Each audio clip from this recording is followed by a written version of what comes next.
Sıyır buzolağaçta soğuk olağız. Oğuz bulayındır. Şunu süreriz. Miskiyle soğarız. Gazına ezgin aşıp oturttabız.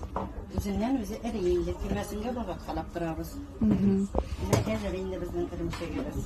Bu kurt kıbıgırak bulayın değil mi? Kurtunu uzak kaynatasın bu bit ırımşa bular.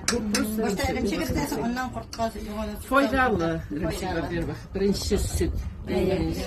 Bu ikinci türlü kuyu bular. Bunlar sonra bular.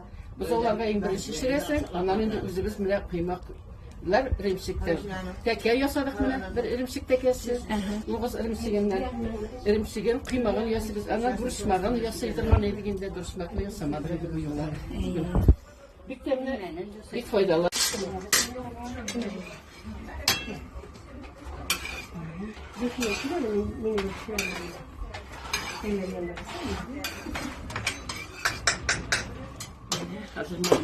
Elmira koyasın.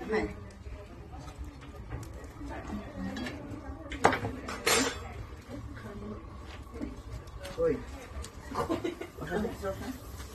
Ne var?